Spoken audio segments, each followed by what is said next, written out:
respecter la Constitution et les lois de la République,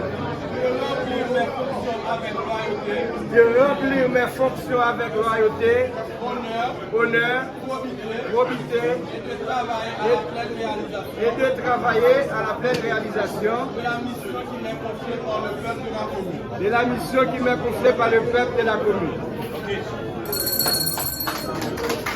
Délégué départemental de la Guidance,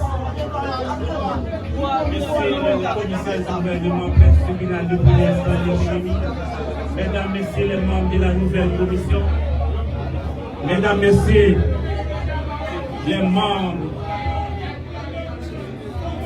de la presse parlée, écrite et télévisée, médias en ligne, Mesdames, Messieurs les organisations de base, Mesdames, Messieurs les autorités civiles et policières, c'est avec beaucoup d'émotion et profond sens du devoir accompli que nous retrouvons aujourd'hui pour cette cérémonie de passation de pouvoir.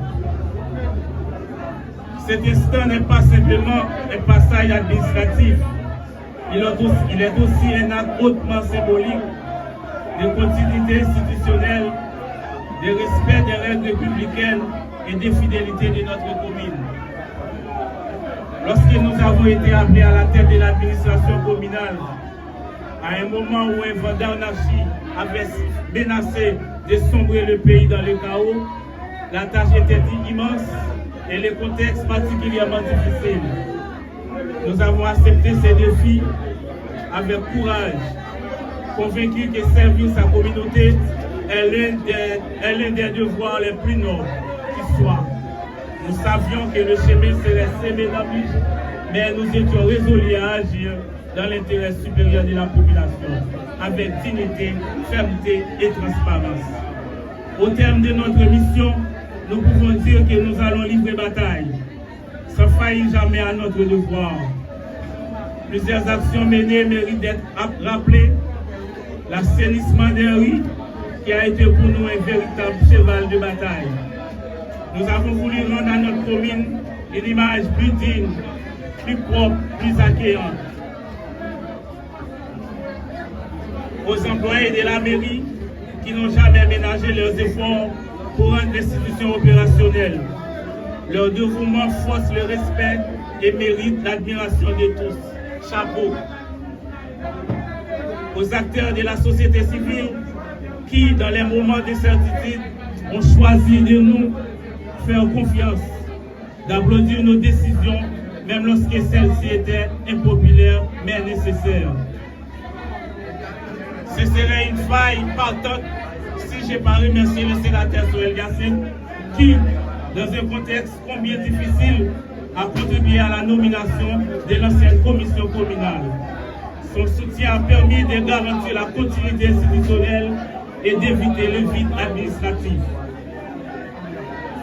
Enfin, et surtout, au grand architecte de l'univers, qui a été notre guide, notre force et notre soutien durant toute cette mission exigeante.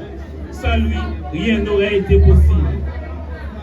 Chers concitoyens, nous passons les maillets, nous les faisons avec sérénité, avec fierté et avec la conviction que chaque étape de notre mission a été une pierre ajoutée à l'édifice de cette commune chargée d'histoire, riche de ses traditions et forte de son peuple. À nos successeurs, mes frères bien-aimés, nous adressons nos vœux les plus sincères de réussite. Gouverner n'est jamais une tâche facile, mais nous savons qu'avec l'appui de la population, avec la sagesse, le courage et la persévérance, vous parviendrez à une nouvelle page d'histoire. Nous vous encourageons à poursuivre les chantiers ouverts et à être à l'écoute de la population et à toujours placer l'intérêt collectif au-dessus de ses considérations personnelles. Nous quittons aujourd'hui nos fonctions, le cœur rempli de gratitude. Gratitude envers cette commune qui nous a permis de servir. Gratitude envers toutes et celles et ceux qui nous ont accompagnés. Gratitude envers Dieu qui nous a donné la force